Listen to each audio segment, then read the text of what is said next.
Greetings, Lumen students. It is week 10 and this is your Monday video. This week we're going to start discussing adjectives, and I have a challenge for you. Okay, I want you to use your very best adjectives to describe me today in my lovely apparel. So how would you describe Mrs. Rowley using an adjective?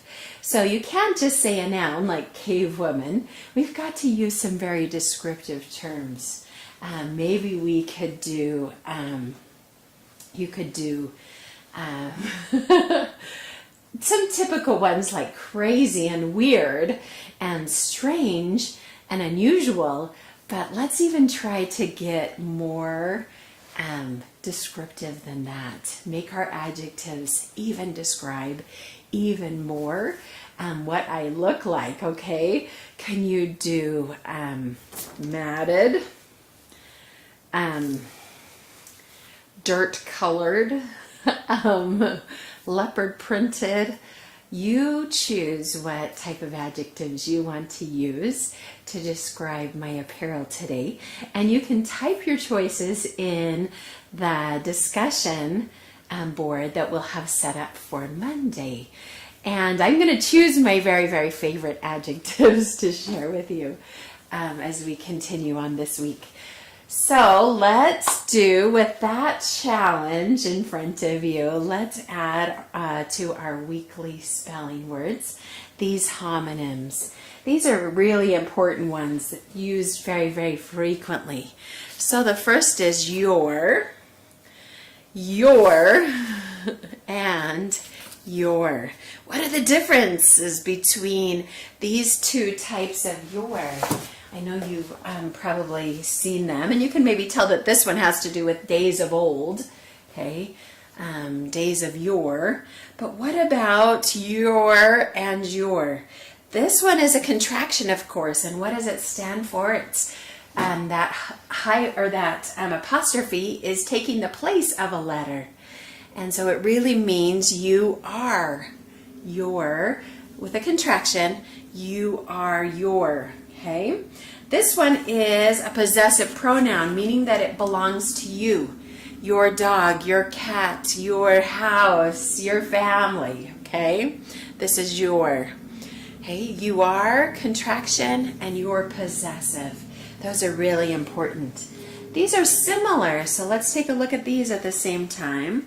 Here's another possessive, so I'll set it right here by this one. Okay, it's a possessive pronoun showing ownership by something that isn't human. So it's bowl, okay, referring to your dog, or it's egg, referring to the eagle's nest and the egg in it. Okay, and then here we have another contraction. You can see the apostrophe is holding place for another letter, and that is an I. It is. And we shorten it to be its. Okay. Let's see what else we've got. Aid, meaning an assistant, a person who helps. Aid is to help. Okay, so this is a verb. This is a noun, someone who does help, an aid. And aid is used just as a suffix, okay, like lemonade. A suffix usually referred to a drink, okay? Kool-Aid. What else? I can't think of any other aids. Lemonade. Is that it? Can you think of any more? Okay. So generally this one is just used as a suffix. Hey, what about these ones? Banned, meaning to exclude, to expel, forbidden, illegal. It is banned. Versus a band, meaning a musical group. Here is canvas. Let me do this one first. This type of canvas that you're probably more familiar with is a heavy fabric, okay, canvas. Or this type of canvas with a double S is to travel around an area asking people for something, usually information. So a salesman can canvass an area. Also, the census data takers can canvass a certain area to get information for the census. Okay, people can canvass an information looking for political information, anything like that. Okay, how about these two? Fawn, F-A-W-N, meaning a baby deer. Okay. Or it can also mean to fawn over someone means to kiss up to them, to fuss over them, to try to get their attention, to fawn on them in a really kind of sickening way. Or fawn meaning a mythological creature, okay, similar to a satyr, okay, usually the upper body of a man and then the goat legs, fawn. Here is grate. This is the covering over a hole, a grate, or to cut into thin strips, like to grate cheese or to grate a carrot. Or this type of grate, of course, means awesome, amazing, excellent, or large. Here is hardy, meaning resilient, tough, or strong. And hearty, meaning filling or nourishing, okay, warm or cheerful. So those are kind of tricky. But this one has to do with your physical strength, meaning you're hardy, your body. Okay, well, this has more to do with, it was a hearty meal, a filling meal, or they were, hearty, warm, and cheerful people. Okay. And then finally, we have know, meaning to have information, and no as the opposite of yes. So some really good homonyms that you can be focusing on learning this week, students. It'll be important to know the difference, especially of some of these that we use so frequently. So I'd love for you to focus on these top ones here especially. Okay. I have some more information about our Roman emperors that I want to cover really quick. And then I want to read another chapter in the 7 Wonders of Sassafras Springs. So, Julius Caesar, an out-battling, warrior, barbarian tribes, okay? So I'm kind of representative of a barbarian tribe that Julius Caesar would have battled. And I'll just tell you, did I tell you about the one of the groups of barbarian tribes that Caesar fought were the Celts in England. And they painted their entire bodies blue because they felt like the blue color would repel their enemies. And so they were really, really interesting. They used heavy iron swords and wooden clubs and really kind of frightened the Romans. Okay? Caesar has made it back across the Rubicon, of course, and defeated those senators who were opposing him. Now I want to tell you a little bit more about Caesar and Cleopatra, and then about how Caesar dies. Caesar ruled all of Rome and all of Rome's territories, and the army obeyed him, the people loved him, and the Senate couldn't drive him out. But Caesar still wanted to get rid of Pompey. He was Pompey, he was I don't know how to pronounce that, Pompey? He was the senator who was in charge of saying that Caesar was a traitor and everyone should stay away from Caesar, that Caesar shouldn't come back, and that they were going to arrest him if he came back to Rome. Well, Pompey, the problem is that Pompey was married to Caesar's daughter, and so there's this family connection. This is his son-in-law, okay? Or was it the opposite? Was Pompey his father-in-law because Caesar was married to his daughter? Yes. No. It's his son-in-law. Okay, so Pompey is Caesar's son-in-law.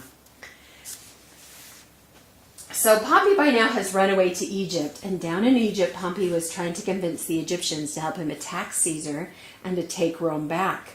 I cannot leave Pompey down there, Caesar thought to himself. He'll come marching back up here with a whole army of Egyptians and attack me again. As long as Pompey is free, the civil war will never end. I'll have to go down to Egypt and arrest Pompey and put him in jail before I can have any peace. So he started down to Egypt, but the Egyptians were having troubles of their own. They had two pharaohs, a queen named Cleopatra and her brother. Cleopatra and her brother were supposed to rule Egypt together, but they didn't get along with each other. They fought constantly because each one wanted to rule Egypt alone. But when Cleopatra and her brother heard that Caesar were coming, they stopped quarreling with each other. They were terrified. The whole world had heard of Caesar, and the Egyptians were sure that Caesar was coming to conquer them. What will we do? Cleopatra and her brother asked. We've got to make friends with him quickly, or else he will attack us with his invincible Roman army. I know, Cleopatra's brother said. Caesar's old enemy Pompey is living in Egypt. Let's arrest him and send him to Caesar as a prisoner. Then Caesar will know that we want to be his allies. I have a better idea, Cleopatra answered. Let's cut off Pompey's head and send that to Caesar instead. So that is what they did. Caesar was startled to get Pompey's head out of a bag. He was sad too. He and Pompey had once been friends, and they had been consuls together for years, and he was his son-in-law. He hadn't intended to kill him. He just wanted to put him in prison where he couldn't cause any more trouble. Well, Caesar marched the rest of the way to the Egyptian palace, intending to tell the pharaohs of Egypt how unhappy he was. Meanwhile, though, Cleopatra had an idea. If I could get Caesar to like me, she thought, maybe he will help me to get rid of my brother. Then I will be the only pharaoh of Egypt. So she arranged to meet Caesar all alone. She put on her prettiest clothes, surrounded herself with beautiful treasures of Egypt, gold, spices, monkeys, slaves, and jewelry. And when Caesar was shown into Cleopatra's room, he was dazzled by her beauty and by the riches all around her. Caesar, Cleopatra said sweetly, she probably just looked as attractive as me right now. If you'll help me get rid of my brother so that I can rule Egypt all by myself, I will share Egypt's riches with you. Caesar was overcome by Cleopatra. He fell madly in love with her and agreed to do everything she said. He told his army to fight against the Egyptians who were loyal to Cleopatra's brother, and the Roman soldiers did as they were told. Cleopatra's brother was killed in battle, and Cleopatra became the sole ruler of Egypt. It was time for Caesar to go back to Rome, but he delayed. He didn't want to leave Cleopatra. Instead, he stayed in Egypt, keeping his new love company. But that wasn't smart, because the senators still wanted to get rid of Caesar. This is our last chance, they said to each other. Let's raise an army of Romans who are loyal to the Senate and try to defeat Caesar one last time. So they gathered together an army and marched down towards Egypt, ready to attack Caesar. Caesar got his own soldiers together and defeated the army of the senators in record time. His victories were so fast that when a friend asked him to describe the battle, he answered, I can do it in 3 words. Veni, vidi, vici. What does that mean? I came, I saw, and I conquered. And you've probably heard that expression before. So Caesar finally left Egypt and came back to Rome, and no one could fight against him anymore. The people loved him too much, and Caesar was made dictator for life. Okay? But he did 2 things that made many of the people angry. First, he called the senators together, and he said, I'm the dictator of Rome, but the kings of other countries will respect me more if you call me King Caesar. And so from now I want you to call me king. Second, I want my nephew Octavian to become king after me. I'm going to adopt him to be my son. I want him to inherit my power too. The Senate was horrified. They were supposed to choose the next leader of Rome, and they didn't want another one like Caesar on the throne. We have to get rid of Caesar once and for all. And so the senators began to talk among themselves, and a few of them got together, one of them being Brutus, who had been a friend of Caesar's, to make a plan to assassinate him. They decided that the next day, which was the 15th of March, they would attack him as he entered the Senate, and we will stab him to death. So the plans were made, and Caesar was doomed.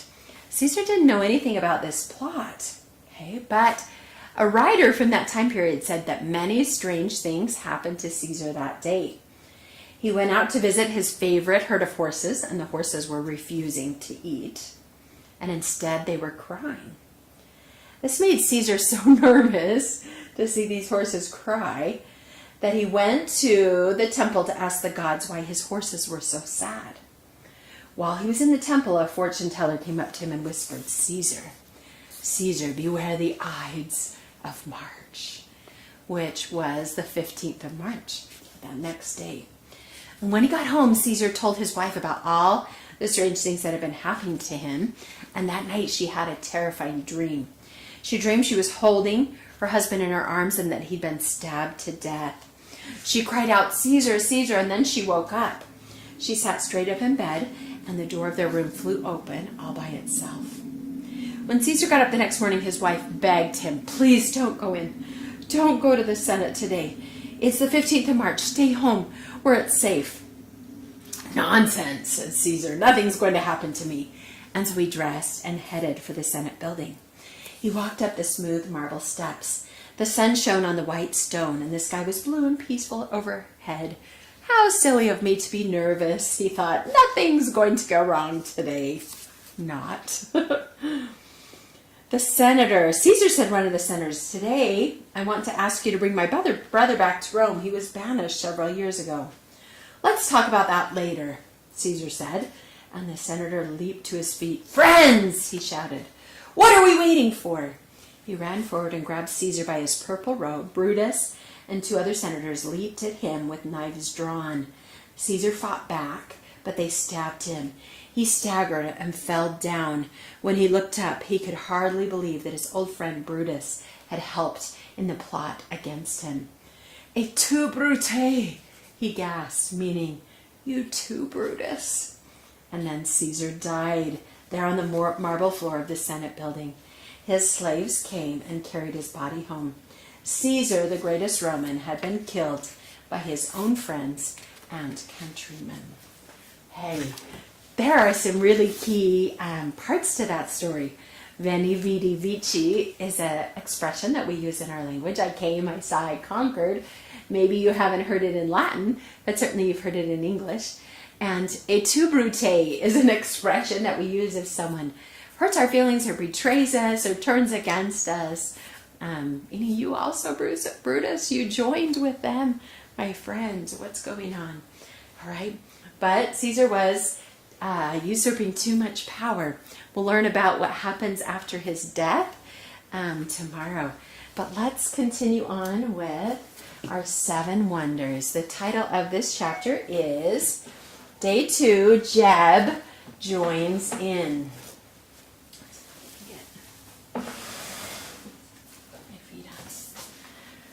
"Did you bring us one of those statues for the yard?" Aunt Pretty asked at dinner that night.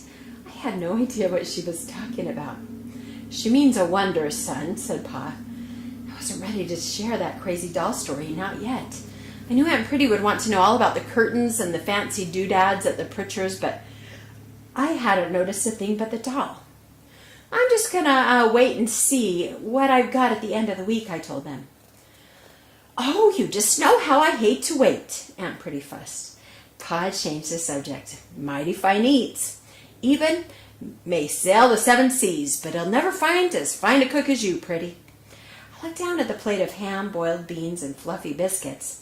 I knew a peach pie was waiting on the windowsill.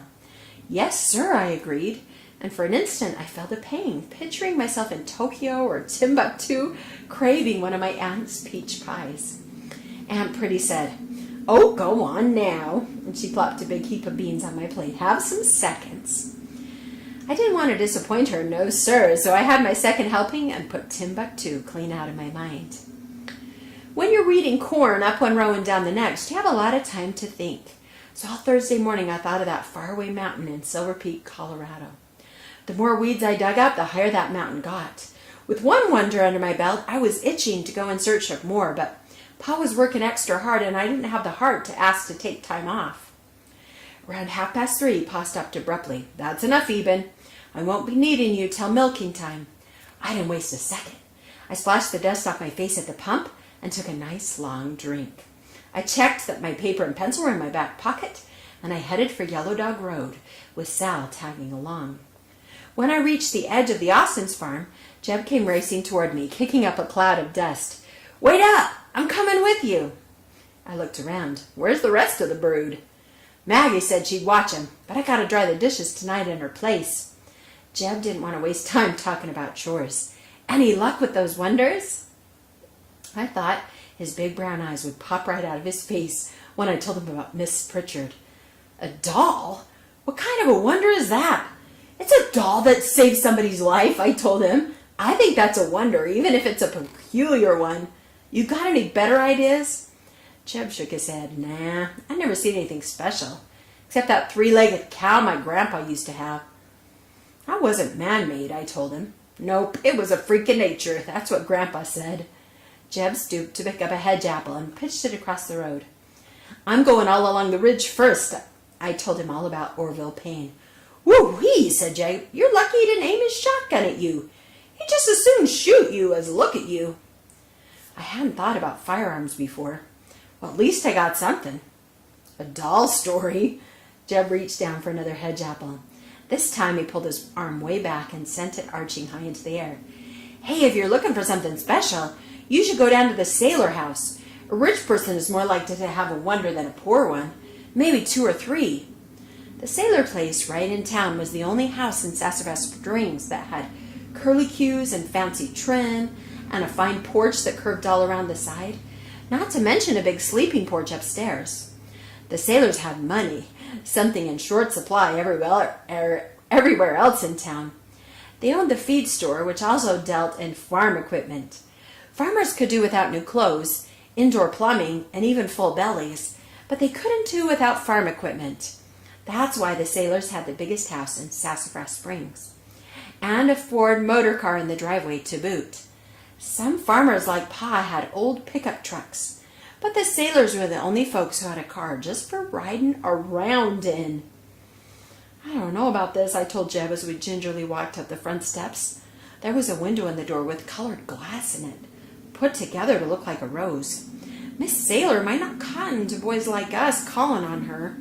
But before I had time to talk myself out of knocking, the door swung open and there was Mrs. Sailor, dressed all in pink with a big smile on her face. "Well, hello, young men. I thought I heard footsteps." "Howdy, ma'am," I mumbled. Mrs. Sailor was young, much younger than Mr. Sailor, and her soft brown hair was piled high on her head. "What can I do for you?" Jeb just stared at her like the cat got his tongue, but I managed to blurt out something about looking for wonders. "Maybe you better come in," she said. The inside of the house was so full of furniture and pictures, rugs, and lacy things that it looked like a store. It wasn't the place for the likes of Jeb and me. "I'm not sure I have what you're looking for." Mrs. Sailor furrowed her brow. "I'll have to think." She had us sit on a sofa decorated with roses.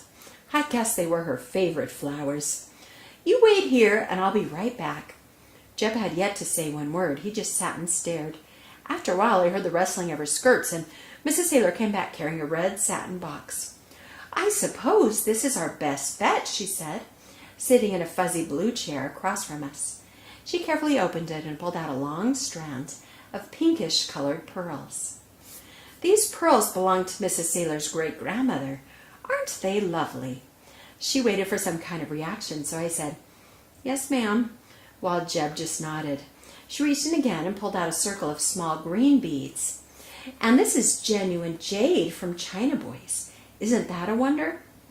I leaned in to look at the jade and mumbled something about it being nice, though the green glass beads Aunt Pretty won at the country fair last year looked just as pretty and sparkled a whole lot more.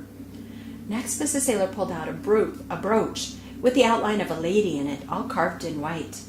"And this is my grandmother's hand-carved cameo." Jeb and I made admiring noises. Who did the carving? I asked. Oh, a jewelry maker in Paris, she said in a tone that let me know that French jewelry makers were a lot better than the ones in Missouri. Do you think these are wonders? She asked, biting her lip. Mrs. Saylor sure aimed to please. Yes, ma'am, I told her, the very finest. Mrs. Saylor looked relieved. She picked up another box, a cardboard box in the shape of a heart, off the table next to her. Have a chocolate, boys, all the way from St. Louis. She lifted the lid, uncovering rows of chocolates, round, square, and heart-shaped ones. The round ones are cream-filled, the square ones are solid chocolate, and the heart-shaped ones have nuts, she explained. It only took a few seconds for my hand to land on a square chocolate, while Jeb carefully picked out a cream-filled one. I don't know what to do next until, Mrs. Saylor said. I believe I'll have a heart-shaped one. She popped the chocolate in her mouth. Go ahead, boys, she urged, so we ate ours, chewing in silence. And oh, I had never tasted chocolate like that before. There was nothing left to do but thank Mrs. Saylor, say our farewells, and get out. As we hurried down the steps, Mr. Saylor arrived home, wearing a three-piece suit and a big city hat. What did those rascals want? I heard him ask his wife at the door. Oh, they were just looking for something, she said. I gave them chocolates. You are too soft-hearted, Lily, he said, but that's what makes you so special. Did you see those pearls? They must be worth a fortune. And those stones from China, too, Jeb explained as we were down the road a piece. They're fine. They were no wonders, I told him.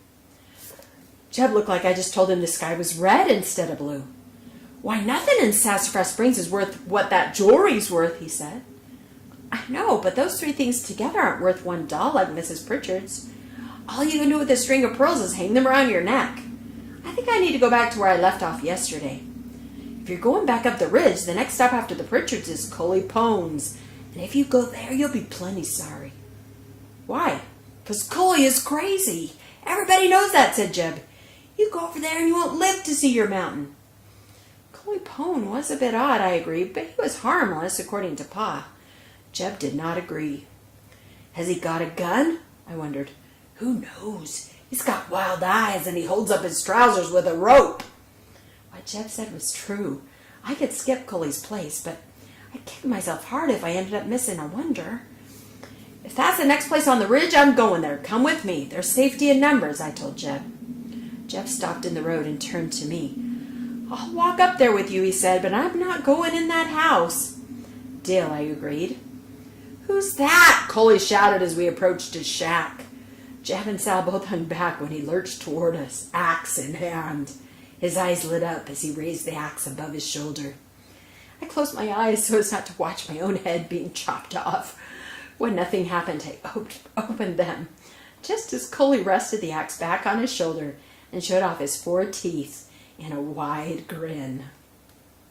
Boys, is it? I thought you were the tax collector. I haven't had a caller in a dog's age. Happy to have you, he said in a loud voice. Coley tended to shout. I don't know why more folks don't stop by. Coley Pone was a string bean of a man. That bit of rope couldn't keep his trousers from drooping dangerously low, and the moss had made quite a meal out of his felt hat. My mouth was dry as a bone, but I managed to explain what I was looking for. To my surprise, he didn't hesitate a tick when I told him what I wanted. Yes, indeedy, I got a wonder, he asked, as if somebody asked him for one every day. Yes, sirree. He left his axe on the stump he'd been hacking away at and motioned for us to follow him into the house. He had never been inside, and neither had anybody else I knew. I wasn't anxious to go in now because Coley's place, no more than a shack, leaned considerably to the right. Coley made his living by doing handyman work. The trouble was, not many people wanted to hire a handyman whose own house was about to cave in. You might not have noticed, but everyone else in Sassafras Springs did. I'll give it a year, I heard Paul tell Aunt Pretty once. I quickly tried to remember if a year or more had passed since I heard him say that. On the other hand, a wonder is a wonder, and one more wonder would get me one more step closer to that mountain, so I followed him. When I glanced back at Jeb, he rolled his eyes as if to say, when heck freezes over. I figured if I was going to the Nile or the Amazon, I'd have to take a few chances. Against my better judgment, I forced myself to step inside. Sal trotted along behind me, and Coley didn't object. Near the door sat a huge chair covered with a pile of tattered quilts. There was an old potbelly stove in the corner and a bunch of wooden crates that Coley used for furniture. What caught my eye was a bookcase set dead in the middle of the room. It reached all the way to the ceiling, or should I say, the ceiling sagged down and rested on top of the bookcase. The wood was split and warped, and the shelves leaned at crazy angles.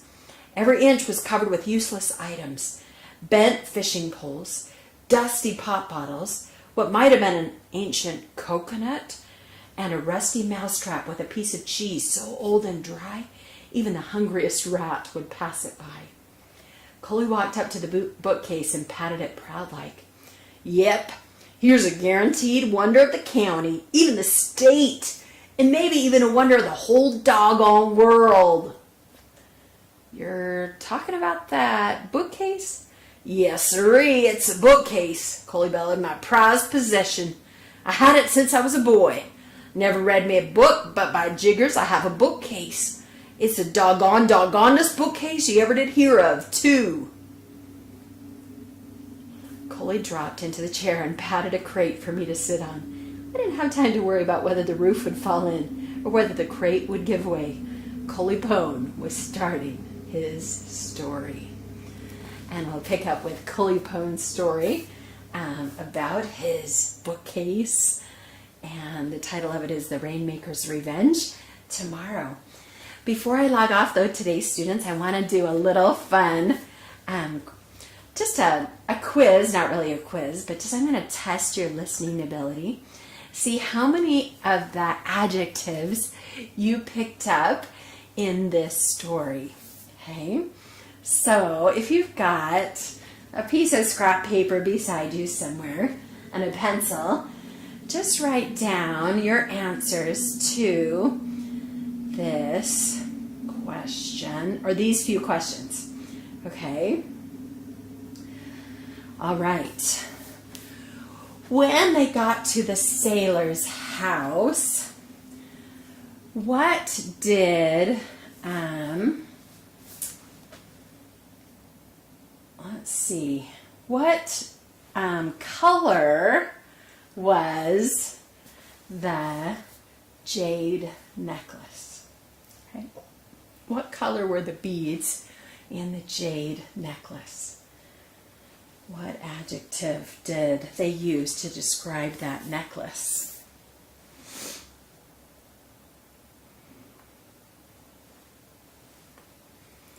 Okay. Then, still at the sailor's house, okay, I want you to tell me one of the adjectives used to describe the chocolates that Mrs. Sailor offered to them. Okay, how could you distinguish between the chocolates? What adjectives were used to describe the chocolates? And there's 3 possibilities for that one.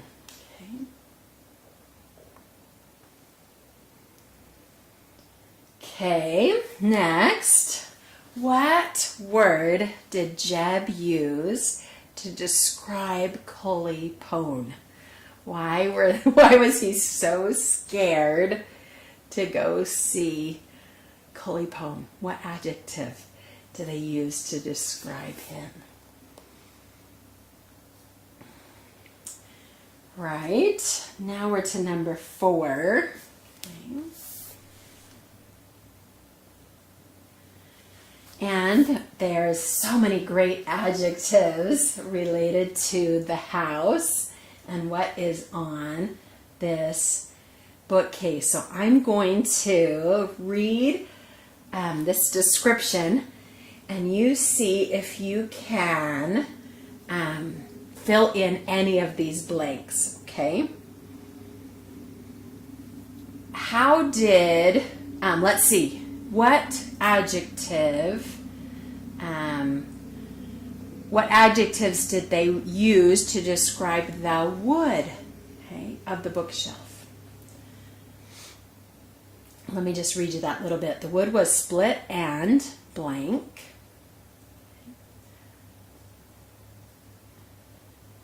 And every inch was covered with useless items. Blank fishing poles.